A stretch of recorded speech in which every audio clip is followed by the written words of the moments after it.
Hi hello வணக்கம். நம்ம எப்பயுமே கஷ்டப்பட்டால் தான் ஒரு பொருள் நமக்கு கிடைக்கும். ஈஸியாக நமக்கு எதுவுமே கிடைக்காது.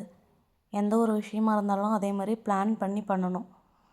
அதே மாதிரி அந்த பிளானுக்கு ஏற்ற மாதிரி ஷெடியூல் போட்டு டைம் கீப் அப் பண்ணணும்.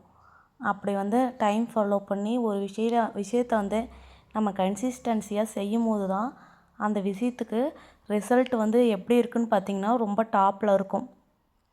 இதை ஒவ்வொரு டிஎன்பிசி காம்படேட்டிவ் எக்ஸாமுக்கு ஃபாலோ பண்ணுற அத்தனை ஆஸ்பிரண்ட்ஸ்க்குமே இந்த டைலாக் பொருந்தும்.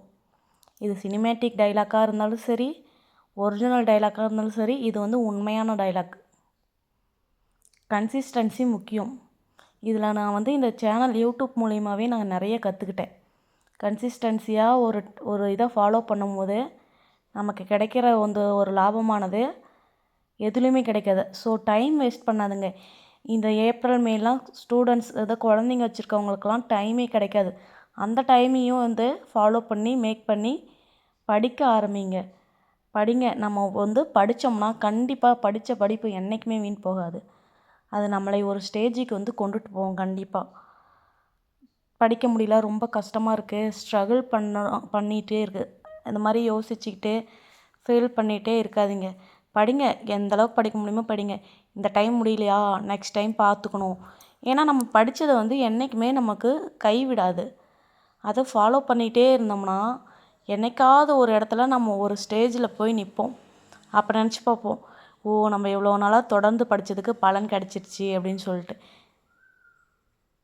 ஸோ கவலைப்படாதீங்க.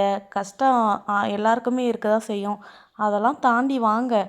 ஒரு இடத்துக்கு போகணுன்னா கஷ்டங்கள் இருக்க தான் செய்யும். நம்ம கூட இருக்கிறவங்களுக்கே நமக்கு உதவி பண்ணணும்னு நினைக்கவே மாட்டாங்க கண்டிப்பாக. அதனால் கூட இருக்கவங்களாம் டீமோட்டிவேட் பண்ணுறாங்க. ஒரு செயலை செய்கிறதுக்கு முன்னாடி கண்டிப்பாக யார்கிட்டையுமே நீங்கள் சொல்லாதீங்க, நான் இதை செய்கிறேன், அதை செய்கிறேன், நான் இப்படி தான் கொண்டுட்டு போகலான்ட்டு இருக்கேன் அப்படின்னு கண்டிப்பாக யார்கிட்டையுமே சொல்லாதீங்க. ஏன்னா சொன்னிங்கன்னா நம்மக்கிட்ட நேரில் பேசும்போது எப்படி பேசுவாங்க, ஓகே பண்ணு அப்படி இப்படின்னு பேசுவாங்க. சில பேர் என்ன பண்ணுவாங்க, நேரில் இப்படி பேசிட்டு முதுகுக்கு பின்னாடி இவ எதை இங்கே பண்ண போகிறா, இவ அப்படி தான் இப்படி தான் அப்படின்னு சொல்லிட்டு புறம் பேசிட்டு போவாங்க. ஸோ ஒரு செயலை செய்கிறதுக்கு முன்னாடி யார்கிட்டையுமே சொல்லாதீங்க. செஞ்சு முடிச்சுட்டு அந்த செயலுக்கான பலன் கிடைக்கும் பாருங்க, அப்போ எல்லாருக்குமே தெரியும். நம்ம சொல்லணுங்கிற அவசியம் இல்லை, நாம் யாருன்னு அவங்க அன்னைக்கு புரிஞ்சுக்குவாங்க. அதேமாதிரி ஒருத்தவங்கள்ட்ட சொல்லும் போதே, நீயா இதெல்லாம் பண்ண போறியா, இதெல்லாம் பண்ணி என்ன பண்ண போகிற, இதெல்லாம் உனக்கு செட் ஆகாது அப்படின்னு டீமோட்டிவேட் பண்ணுறவங்க தான் அதிகமே தவிர, நான் உன் கூட இருக்கேன் நீ கண்டிப்பாக பண்ணு அப்படின்னுலாம் யாருமே சொல்ல மாட்டாங்க.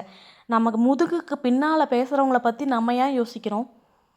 நம்ம எந்த டார்கெட்டை நோக்கி போகிறோமோ, இது மட்டும் கிடையாது, எந்த டார்கெட்டை நோக்கி போகிறோமோ அதில் நம்ம பயணம் பண்ணிக்கிட்டே இருக்கணும்.